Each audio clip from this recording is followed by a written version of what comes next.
Pundits believe the conflict in the Middle East and its consequent disruption of oil supplies to Asia appear to be accelerating the end of the fossil fuel era in this region. We have more on Press Perspective today.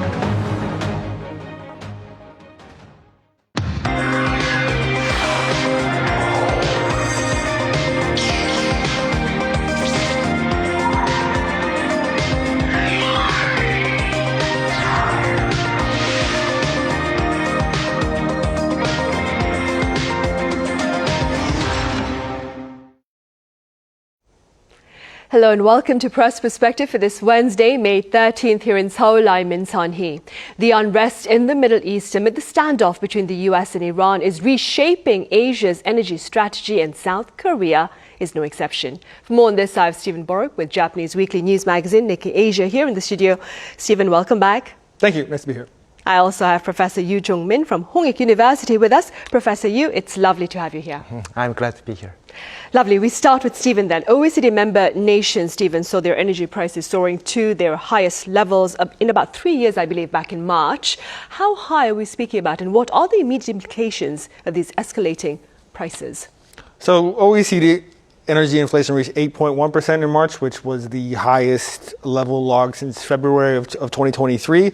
It was a bit of a mixed bag across the economic groupings. I mean, these are a grouping of advanced economies, but there is some variation in the size of the member states and the orientation of the government. One thing that the data showed was inflation was a bit more moderate in countries such as Japan, where the governments tend to have aggressive implementation of measures to soften the effects of these kind of energy spikes internationally. So, I mean, the implications of this are that energy is what economic experts refer to as a master resource, in that it goes into everything. It affects the price of everything.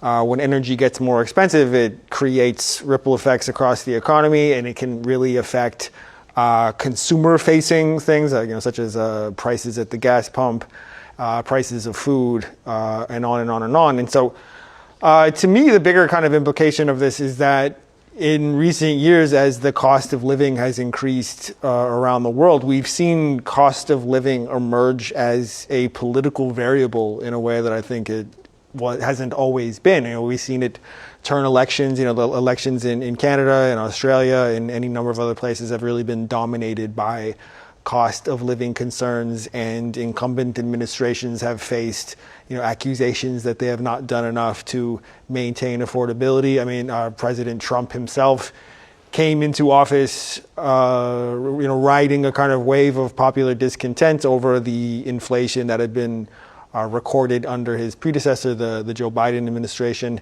And so it's somewhat ironic that Trump has undertaken this military operation that is, at the moment, stands to be, one of the largest inflation-driving international events that we've seen in recent memory. And I believe it was just yesterday he said in public remarks that he was not really keeping in mind the economic effects on ordinary Americans when deciding whether and how to continue this military operation. So we will see in the coming months. Whenever we talk about this conflict, we keep going back to this same place where what we really determine the ultimate significance of all this is just how long this conflict is prolonged. If it goes past June, I think a lot of experts have said that will be a point where we might start to see some really unfortunate effects in the form of shortages and higher prices. So, the sign is that energy is getting more expensive, but the deeper implications are a little bit further down the road. Right, and for some better perspective, Professor Yoo, how does this surge in energy prices compare to that seen perhaps at the height of Russia's invasion of Ukraine? Yeah, so from what we have seen in the economic data, it looks like a very kind of similar, but it's actually not that similar in the sense that if you split the questions into two ways. One is for how big was the price, physical supply, energy supply shock was given to our economy, and what had really happened to our economy indicators. In the case of war between in 2020, when Russia invaded the Ukraine, what we actually has experienced was that the natural gas delivery from the Russia to Western European countries was heavily damaged at the time. So when the natural gas has damaged, that actually make a very bad situation for the household in the European countries. And then, but even if the household in Western countries has suffered for that increased natural gas prices, but the crude oil could be rerouted to the other ports, and there was no serious effect for the crude oil effect. But in the case of our current situation right now, most of the seaborne oils was made in the Strait of Hormuz and the Persian Gulf area, and also if those and also natural gas as well. If we cannot, and East Asia countries mostly bring their energies from that Hormuz Strait. And if we cannot bring those energies from that very small size of very narrow sea land, then there will be a huge problem for us. So in terms of the physical energy supply, our current event would be more serious. But in the case of economic situation, in 2022, when the Ukraine situation, we had a very bad overlapping pandemic, and just after the pandemic, there was a supply shock of the energy, and also labor market was very tight. During the pandemic season, the companies had a hardship to hire more laborers, and then labor market had a very high real wages, and also all around the market, cheap money was so a lot. And then central banks has issued lots of cash, and that was pushing up the price level overall. But right now, central bank has been tightening their policies for a couple of years, and also labor market has already been relaxed. So the real wage rate was a little bit low compared to the 2022, and then also what I can say is the energy supply. If we have a energy supply more than 2 months, then probably there will be bring a long shock for our expectation over our prices, and that kind of expectation will bring up the prices even more. So I'm afraid that inflation, if we have this kind of situation last more than a couple of months, then the serious problem can happen. Right, and that because South Korea receives, of course, 70% of its crude oil from the Strait of Hormuz, as well as 20% of its natural gas. This being said, pundits believe that the current oil supply disruption is perhaps accelerating the end of the fossil fuel era here in Asia. Could you walk us through their thoughts, Stephen? I could try.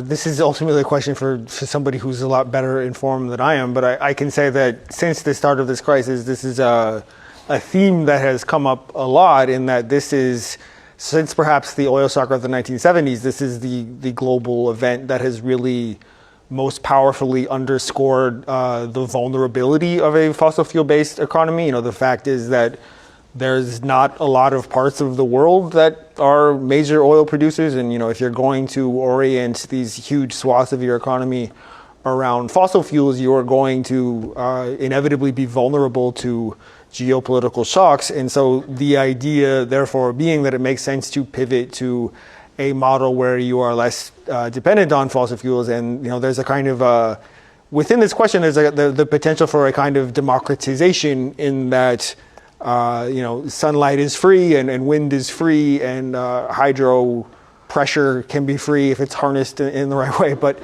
you know, the idea just being that countries on an individual basis can develop an infrastructure that gives them greater energy independence. That's all well and good. That's a nice idea, but when in reporting on this and looking into this, you just constantly run up against some very big and thorny questions that, you know, complicate the question of implementation. You know, like I was in Australia at this time last year covering the election, and I went to some like former mining areas that were putting a lot of effort into going green, but talking to people there, they were very skeptical as to, you know, whether or not this was going to be able to, on any kind of near or even medium-term basis, be able to meet the energy needs of households and of industry and all the rest. There was interesting column in the South China Morning Post that, you know, made this argument pretty strongly that the current crisis was going to accelerate the end of the fossil fuel era. And I thought it's an interesting argument, but I did think it kind of oversimplified things to an extent. I understand that, you know, opinion editors are encouraged to come up with headlines that will draw a lot of web traffic, but in this part of the world specifically, the fact remains that there are huge swaths of the economy and big parts of life that remain very dependent on fossil fuels. You know, at Nikkei Asia, a lot of our coverage is oriented towards very big populous countries like Indonesia and the Philippines, where the average person rides their motorcycle to work every day, and they do not have at the moment the kind of infrastructure in place that would allow for a smooth and quick transition away from fossil fuel dependence. So the actual way that this plays out will probably be much more moderate. You will see some moves away from fossil fuels, but let's not count our solar panels before they're hatched or some other kind of idiot. Right, indeed. Keeping in mind the current challenges then, Professor Yu, could you tell us a bit about South Korea's energy strategy under the Lee Jae-myung administration and your takeaways? So I absolutely agree with what he just said. So for the people who is working like me in the energy field, we call this kind of situation as the energy trilemma. We have three objectives. One is for a secure, stable energy supply. The other is affordability, the cheap energy prices. And the other thing is the sustainability. If you have environmentally friendly energy sources, then that's one thing that we need to pursue. So these three goals is very hard to achieve at once. So right now, the Korean government is trying to achieve the third goal, the sustainable energy sources. So that's why the Lee Jae-myung government is trying to set up lots of solar panels and windmills, and also the government has merged created a new government office called the Ministry of Climate, Energy, Environmental Ministry. Beforehand, it was a Ministry of Industry and Ministry of Environment, but we merged them together. That's actually reflecting the will of the President's office. So right now, even if the government has an intention to do that, Korea is basically isolated energy island. So we cannot really we cannot bring the energy like France or Germany. France and Germany they are trading their electricity through the energy grid, but Korea is surrounded by the ocean and then blocked by the North Korea. So in order to secure our stable energy sources, we need to give up other objectives. So, especially on top of that, Korea is heavily depending on the energy-heavy industry, like petrochemicals, semiconductor, steel, and shipbuilding. This kind of thing, industry is consuming lots of energy. But so, if you have a energy crisis like we have these days, then it's not just a matter of the hardship of the household. It will be the problem of industry itself. So that's why the Korea is right now we are flipping our direction of our policy right now. Now coal-fired power plants is back on the table, and the government has approved the new nuclear power plant additionally. And this is actually the opposite direction of the president has campaigned during the election right now. Right. All this being said, then, Professor Yu, what tasks do you believe should be undertaken by South Korea to ensure its energy market resilience once the war in the Middle East comes to an end? So I believe we need to solve this kind of problem before the crisis come to us. So, but right now we are under the annual risk, and there are not many options that right now we can solve. So, right now we need to overcome this kind of situation. But something that I really worry about is that once this kind of situation is getting better, maybe we flex ourselves and then move on to the another other like other problems, and we are going to forget everything. So that's something that I really want to emphasize. The first one, like to avoid this kind of situation.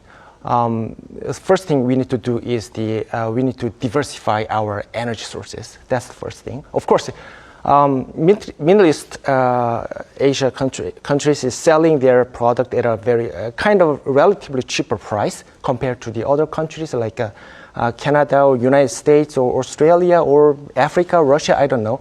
But if we make individual deals with the other countries, maybe it will be a little bit expensive than our concentrated deals with the Middle East Asia countries. But we can just think of it as just the premium for the insurance. Insurance always guarantees us this stable energy supply, but we need to pay for it, right? So that we need to think of it as we need to pay a little bit of a higher price for the diversification. And also, the other thing we need to focus on is we need to secure the strategic reserve.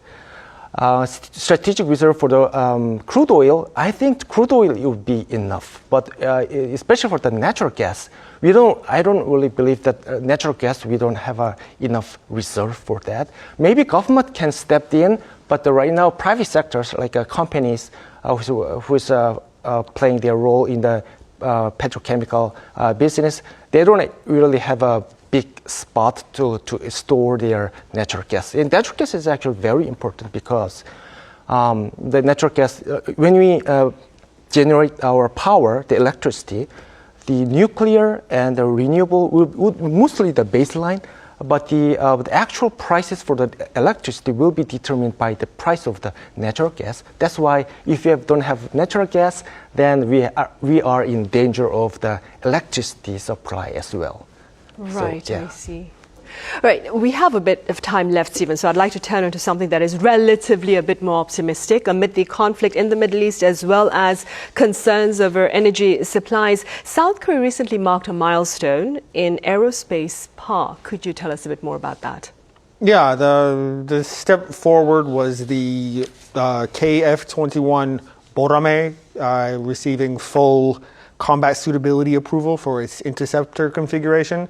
And so just to boil down the significance here, I would say that it's another step in South Korea transitioning from being a country that imports a lot of its military hardware to a country that can produce, almost all of its needs or a large portion of its needs at home. And this, I think, brings the country closer to being able to export fighter jets. And, there's a lot of countries in the world who are in that market, and South Korea in the global defense market has this reputation as being able to fill orders quickly, to be, accurate and cost effective in how it operates. And so this would just open up a new and an even more kind of higher price value added area of the industry to South Korean producers and create more opportunity in an already flourishing sector of the economy. Right. Stephen, back in April, neighboring Japan, it lifted its long-standing ban on lethal weapons exports, and now quite a number of countries are reportedly eyeing its decommissioned Navy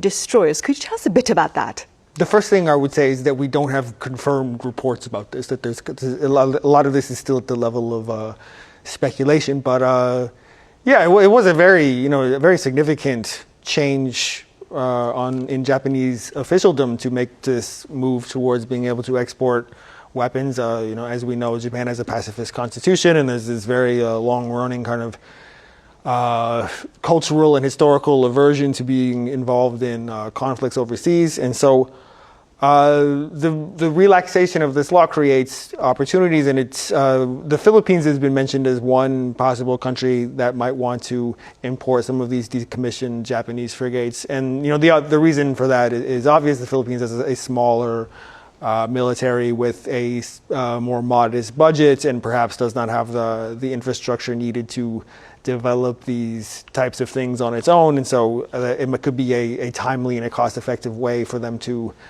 bring in some of Japan's decommissioned vessels. The Japanese government has stipulated that initially, at least, they're going to be quite restricted in how they can export weapons. It's going to be only to, I believe it's U.S. allies and, kind of countries that they see as being on the same side temperamentally and ideologically. And so the Philippines falls into that rubric. It's another U.S. ally. It's another democratic country in Asia. So time will tell if this, I'm interested to see just how far Japan pursues this. Do they pursue this kind of arms export industry with the vigor that South Korea has, or are they a little more reluctant? The Takaichi administration has, I think, a lot more political capital than a Japanese administration has had in a while. The prime minister herself has a pretty high approval rating and has carved out a pretty influential space in the Diet and in society quite generally. She's operating with some wind in her sails, so I'm interested to see what she does. Right, and keeping in mind this potential, and I say competition from neighboring Japan, Professor Yu, what is the work ahead for South Korea as it seeks to maintain or even expand its presence in the global defense market? So, in terms of the work ahead, we need to do is, I'm an economist, so defense market is a little bit, it's quite different from the other normal markets. Because in the normal market, we usually just compare the prices and we buy the product that's with a decent quality. But in a defense market, there are so many other things we need to consider of that. Such as like government relationship, whether that the seller is providing us the like a technology transfer, and also the training program is also can be critical. Or there are so many things that will be involved. And also, if you include everything in details, then governments, the deal between the government will be very huge. It's not just the buy and selling of this very small size of the product. So I believe that recently, and you also mentioned about the Japanese case, and recently also Korea has lost their deal in some other countries like France, I don't remember, but I think that loss actually is coming from the strategic and diplomatic defeats, not just the engineering one. Of course, Korea can be able to, they can build the ships or other kinds of weapons in a very cost-efficient way, but if we cannot sell this kind of product in a good condition to other countries, then we cannot really sell it. Like if you don't have a great conditions such as like binding agreements to protect their countries or stable supply of the components, these kind of things, then that's something that we need to should be prepared. So first of all, I need to.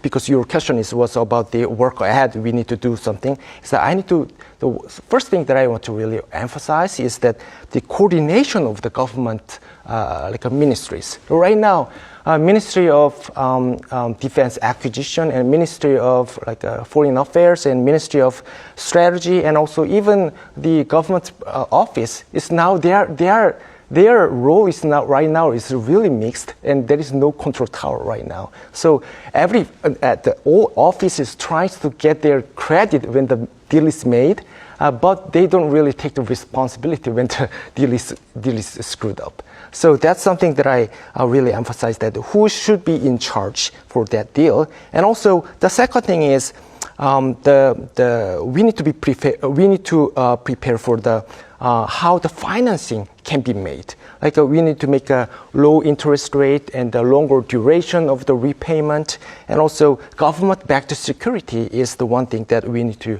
prepare. I heard that many other developed countries like German and France is very good at those kind of preparing those financial conditions. So that's one thing the Bank of Export and Import is the sort of agent who should prepare for it. Right. Yeah. So. I'm afraid that we have very little time left, but it's a great input, of course, and insight. We need to have better coordination among the government entities and better conditions then. Yes. All right. Yeah. Thank you so much, Professor Yu, for your thoughts. Mm-hmm. And Stephen, thank you very much for your insights. Thank you. Right, that is all the time we have for this edition of Press Perspective. Thank you for watching.